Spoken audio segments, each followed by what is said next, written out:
वास्तव वही है गंदी नाली का एक रोक देती है। लेकिन अगस्त्य जो अपनी सच्चाई सबसे छिपाना चाहता है, वही सच्चाई इमली को भी पता चलती है और इसके बाद वो अपना एग्रीमेंट ही कैंसिल कर देता है, बल्कि वो उसका सबके सामने बेइज्जती करता है और घर से तक निकाल देता है। और इसमें कहीं न कहीं नियोनिका उसके गिर जाती है इमली की, और बार बार ऐसे प्रॉब्लम्स के कारण कहीं न कहीं इमली फैसला करती है इस एग्रीमेंट को ही खत्म करने की। और यही सारी चीजें प्रॉब्लम्स क्रिएट करती है, क्योंकि जब हॉल में सभी लोग चिंतित भी होते हैं कि अब सलोनी के साथ में क्या होने वाला है, क्या वाकई में सलोनी यहाँ पे रहेगी या हमेशा हमेशा के लिए चली जाएगी। तो दादी तो बोलती है उसको जाने के लिए, इमली साथ देती है उसकी और बोलती है कि इस नाता को ही खत्म करना होगा। और क्या ये उनका भी तो घर है ना, पली बड़ी वो यहाँ पे है, तो आप ऐसे उनके साथ में दुर्भाव नहीं कर सकते। अगर ये अगस्त्य का घर है, दादी तो सलोनी को घर में रखने के लिए राजी हो जाती है। लेकिन इस बात से कहीं ना कहीं अगस्त्य बहुत गुस्सा होता है कि बना बनाए खेल इमली बिगाड़ रही है। वो जैसे कमरे में आती है, वो उसको धक्का मार करके उसका सामान देकर के बाहर निकाल देता है कि तुम बाहर जाकर के सोगी, तुम कमरे में नहीं सोगी। अब इमली भी जब नीचे आती है तो देखती है कि सलोनी रो रही है। वो सलोनी इसलिए चिंतित होती है कि आखिर उसके साथ में दादी ने भेदभाव कर दिया और वो अगस्त्य को ही ज्यादा इज्जत दे रही है, ना कि सलोनी को। इस बात से वो बहुत चिंतित होती है और कहीं ना कहीं रो रही होती है। और यहाँ से धीरे धीरे लगने लगता है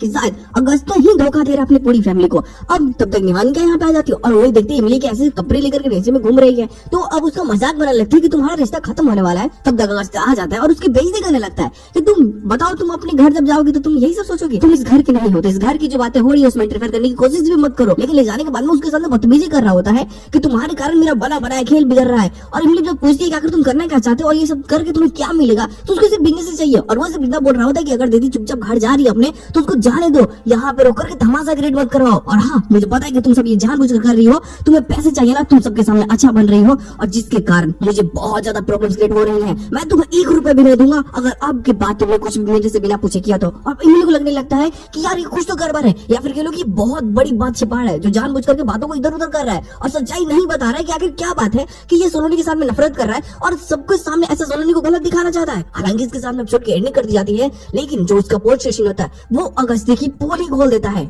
अगस्त्य की जो सच्चाई होती है